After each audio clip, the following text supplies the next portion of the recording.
Nous sommes le 17 mars 2016 et nous sommes ici à Bègles. Voilà. Nous sommes ici au rond-point.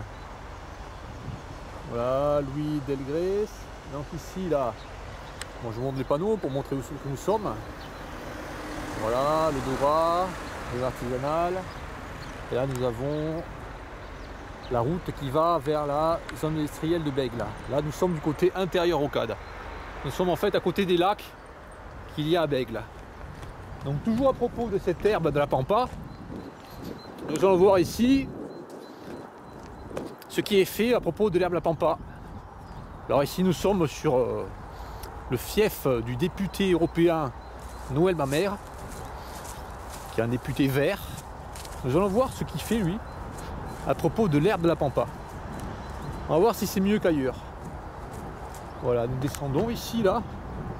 Là, nous avons un parc où il y a des engins qui viennent ici couper l'herbe. Très souvent, on voit que l'herbe est tondue ici. Voilà.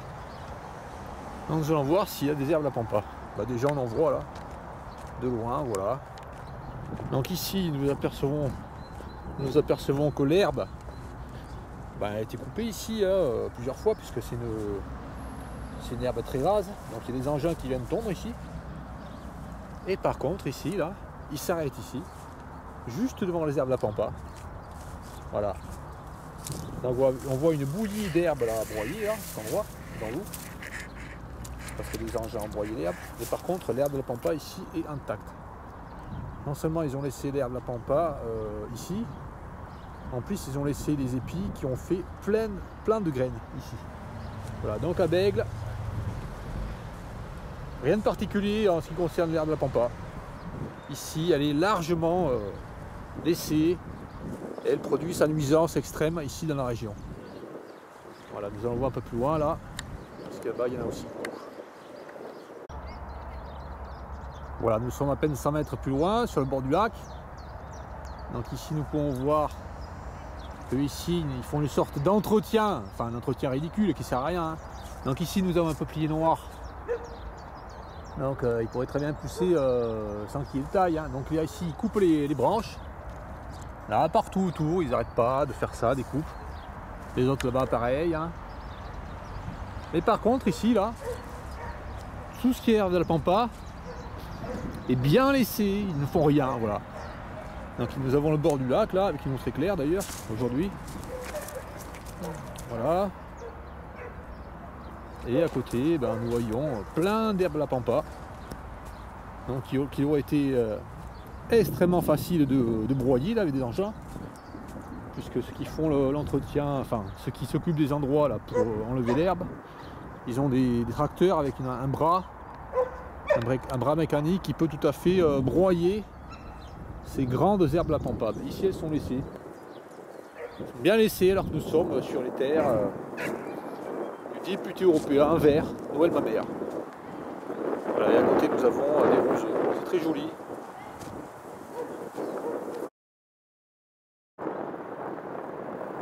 Voilà, nous sommes une dizaine de mètres plus loin, donc ici sur le bord du petit lac. Nous voyons que l'herbe a été broyée là sur le bord. Il n'y a aucune herbe là, il n'y a aucun roseau à cet endroit là. Jusqu'au prochain endroit où il y a des roseaux là. Et là nous voyons une petite île là, qui est vraiment entièrement recouverte d'herbe la pampa. Depuis des années et des années. Voilà. Elles sont énormes et là c'est laissé, personne enlève ces herbes.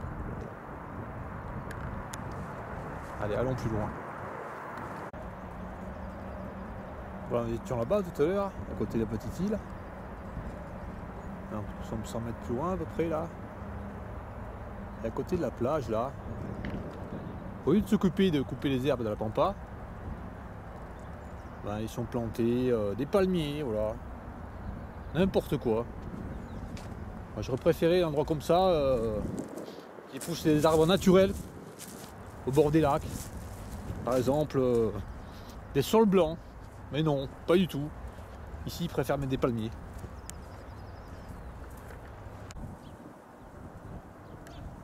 Voilà, nous sommes 50 mètres plus loin, sur le bord du petit lac. Donc ici, sur le chemin qui borde le lac, enfin sur les bords du chemin, nous avons encore des plantes invasives. Hein. Ce sont ici des Pyracantha. Alors la Pyracantha, c'est une plante qui vient d'Asie ou de l'extrême sud de l'Europe, enfin plutôt d'Asie. Donc c'est une plante qui n'est pas autochtone, hein, c'est une plante invasive. Et il y a des épines vraiment très acérées là, ici, là. Non, c'est des pics qu'il y a sur les branches. Voilà, comme celui-là, là. Voilà. En fait, les tiges se terminent avec un pic très très pointu. Donc ici, ils mettent les plantes juste au bord d'un chemin qui est emprunté par les vélos, où les enfants passent ici. Et ces branches, vraiment, des pics très très très pointus. Donc ici, se fiche totalement de la sécurité. À partir du moment où ce sont des plantes invasives, on a l'impression que la sécurité ne compte plus. Hein. Donc voilà. Par contre ici, là, ce qu'ils font, c'est couper tout ce qu'il peut avoir tout ce qu'il peut y avoir comme fleurs autour de ces plantes invasives que sont les Pyracantha. Voilà. Donc ici, on voit que ça a été coupé là. Tout ce qu'il peut y avoir ici, là. Là, c'est une angélique, là. Il me semble que c'est une angélique, ouais. Voilà. Voilà, donc ça fait des fleurs extrêmement attractives pour les insectes, les angéliques. Celle-ci a été coupée, voilà. Donc ici, il ne laisse pas beaucoup de végétation naturelle. Hein. Encore là, une plante invasive. Hein, ça, c'est du laurier. Hein. C'est pas une plante qui vient d'ici. Hein, donc ça envahit vraiment les forêts en ce moment. Depuis quelques années, on trouve des sous-bois de forêt. On trouve des sous-bois de forêt qui sont envahis de ce laurier ici, dans la région. Voilà.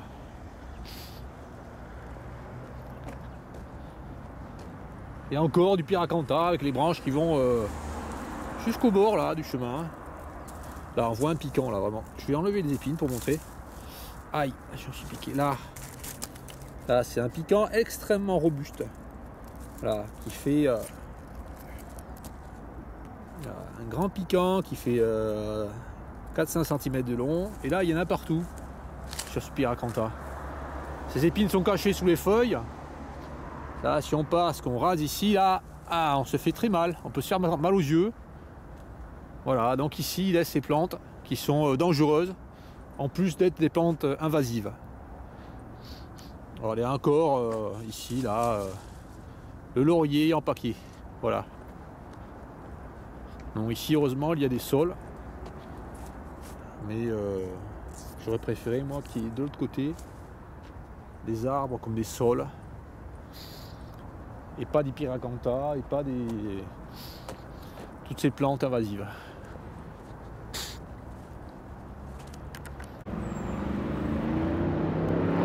Voilà, 20 mètres plus loin, on voit qu'ici ils ont été tout à fait capables d'enlever la végétation. Et ici nous avons des herbes la pampa qui sont laissées intactes. Alors nous voyons ici, nous avons la preuve hein, qu'ils peuvent tout à fait broyer la végétation. Nous avons des ronces qui ont été coupées là. Mais ici, non, l'herbe la pampa, elle est laissée. Encore une herbe de la pampa ici, il y en a partout finalement. Hein. Ah, ici, ce qui pousse, c'est un chardon. Non, un laiteron, voilà. Qui fait des fleurs mauves. Ah non, un chardon. Enfin. Ouais, un chardon qui fait des fleurs mauves. Donc vraiment, on ne trouve pas beaucoup de chardon ici. À côté, là, sous les arbres, on trouve de la fumetaire. D'ailleurs, on voit les abeilles, enfin, un hyménoptère là, qui butine la fumetaire. Il a des pattes extrêmement chargées de pollen. Donc ici, la fumetaire, elle est vraiment très souvent broyée par les engins. Comme nous avons vu, enfin, il y en avait peut-être là-bas sous les arbres, mais ils l'ont broyé. Voilà.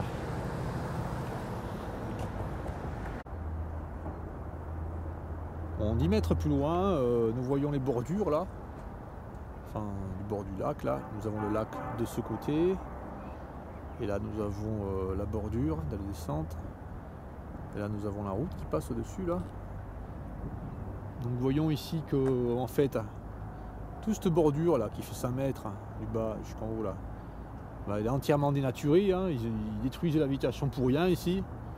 Bon, je veux bien qu'ils laissent des passages, c'est un parc, qu'il y a des petits passages pour que les gens y passent.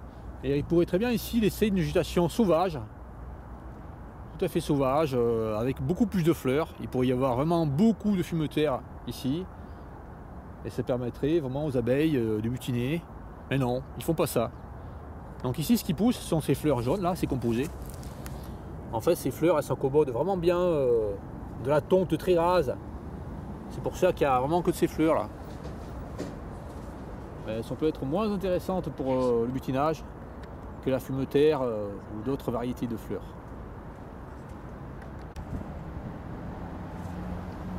Là, je viens juste arrêter de filmer et là je vois sur ma gauche, au pied de l'arbre qui semble être un prunus, un petit prunier retourné à sa sauvage. Je vois au pied un muscari. Cette plante s'appelle muscari. Voilà, donc il y en a justement, uniquement au pied de cet arbre. Il pourrait y en avoir partout, enfin beaucoup plus d'endroits. Et comme ici tout est broyé, ailleurs c'est vraiment très uniformisé avec que ces fleurs jaunes là, ces petits composés jaunes.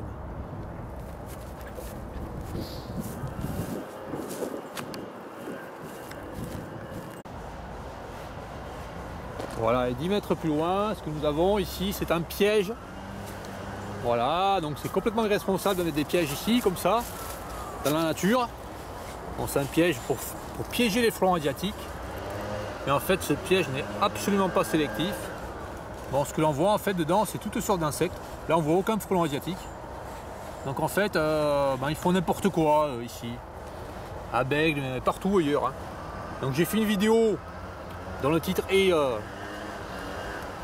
frelon asiatique, piège non sélectif, qui montre pourquoi ces pièges sont non sélectifs. Il faut surtout lire le texte que je mets dessous en description. Donc ici, n'importe quoi, il est fait n'importe quoi. Donc dans les journaux locaux ici, il y a un article qui préconise de mettre des pièges comme ça, avec comme appât pour attirer les frelons asiatiques, du sirop de cassis, de la bière, etc. Donc ça ne permet pas de sélectionner les frelons asiatiques en piégeage, hein. Ça piège une multitude d'insectes, dont des insectes qui sont rares. Donc ici, ils sont en train de décimer des espèces d'insectes rares. Ils font n'importe quoi, n'importe quoi. En fait, dès qu'on va ici se promener dans la région bordelaise, ou plus loin encore, à chaque fois, on voit des imbécilités partout, partout. Parce que ceux qui font ce genre de pièges là, ceux qui font ces choses, ils ne connaissent rien en fait. Hein. Ils se permettent de dire ce qu'il faut faire, mais ils ne connaissent rien. Ils sont capables de nommer 2 espèces d'insectes. Ils ne savent pas ce qu'ils disent, ils font n'importe quoi. Voilà. Voilà, encore plus loin là. Plein d'herbes la pampa. Voilà. Là ici des robinets faux acacias. Alors les robinets faux acacias, ils les coupent pas. Là il y a une branche cassée, je sais pas pourquoi, mais ils les coupent pas, ils laissent ces robinets là. Ça fait plus d'1 an qu'ils sont là. Alors que le robinet faux acacias, c'est une plante invasive aussi. Voilà, donc ici vraiment on trouve tout et n'importe quoi. Voilà, ici plein de plantes invasives, hein, partout. Hein. Voilà. Et ici, plein de robinets faux acacias. Là, ici, ces arbres. Non, surtout cet arbre là. Là, celui-là, on reconnaît bien avec son port particulier. Voilà. Un robinet faux acacias ici qui va y avoir plein de petites pousses de robinet faux acacias dessous là. Et ça va engager vraiment des frais énormes de coupage de ces arbres là qui est en dessous. Et là, ça sera justifié encore une fois. Voilà. Bon, je m'étale. Le sujet de départ, c'était la plante invasive qui est l'herbe la pampa. Donc ici, je vois tellement de débilité que bon, j'arrête pas de faire des parenthèses pour raconter, enfin pour dire ce qu'il y a comme chose débile ici. Voilà, bon. Nous allons aller maintenant dans une autre ville, hein, plus loin, pas très loin, juste à côté, à Vinadornon en fait. Et nous allons voir ce qu'ils font à Vinadornon au sujet de la plante invasive extrêmement nocive qu'est l'herbe la pampa. Voilà. Voilà, juste avant de partir d'ici là, je viens de décrocher un piège débile.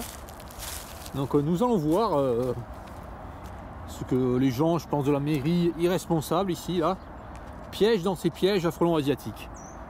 Donc là je vais mettre, j'ai vidé ce piège à l'endroit où on peut bien voir. Là en gros le sol est clair, par exemple là-bas. Voilà, ici là nous allons voir ce qu'il y a dedans. Allez, j'ouvre ce piège comme ça en direct, voilà. Donc on voit que le trou est gros, hein. Il permet aux frelons de rentrer, mais aussi aux petits insectes de rentrer. Et on voit que comme, enfin ils préconisent souvent comme ça dans des vidéos sur internet, de faire des petits trous là comme ça sur le côté en disant que les insectes s'échappent. Ainsi piégés, les petits insectes s'échappent. C'est faux ça, hein, c'est débile. Hein. Quand un insecte tombe dans le liquide comme ça sucré là, avec la viscosité du liquide, il ne peut pas remonter. Et puis c'est complètement stupide de faire des petits trous de 5 mm, comme ils disent, puisque les insectes qui sont gros, eux, ils sont d'emblée piégés. Voilà. Allez, nous allons voir ce qu'il y a dedans là. Voilà, déjà nous avons un petit charançon qui est dessus là, qui aurait pu tomber dedans là, enfin peut-être pas cette espèce là. Voilà, et nous allons voir s'il y a des coléoptères. Nous sommes en début de la saison chaude là. Il se peut qu'il n'y ait pas de coléoptères, puisque bon, ils ne sont pas encore sortis d'hibernation. Hein. Ils sont pas encore métamorphosés. Donc là, ce que nous voyons déjà là, nous voyons une mouche là, qui vient de tomber là, et à côté nous voyons là, voyons un. Là, je vais me reculer pour bien zoomer. Là. Là, ici nous voyons le cirfe. Là.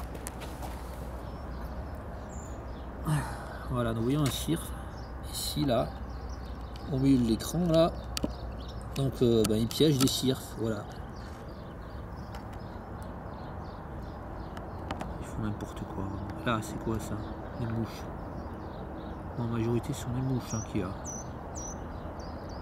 Je vais vider tout ça, on va voir s'il y a autre chose.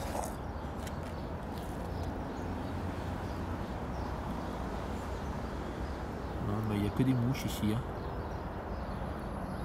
Voilà, le piège responsable. Et là, il y a autre chose aussi. Une toute petite mouche qui n'ont rien à voir avec qui n'ont rien à voir avec le frelon asiatique. Ici, il piège tout, hein, tout insecte. Et ça, c'est quoi ça? Celui-là, là. Voilà, ici, là, un petit insecte, là. Bon, ici, il y a énormément de dégâts. Bon, on est en ville, ici, il n'y a pas... peut-être pas des espèces qu'il pourrait y avoir ailleurs. Et ici, ils vont vraiment détruire la nature encore. Voilà.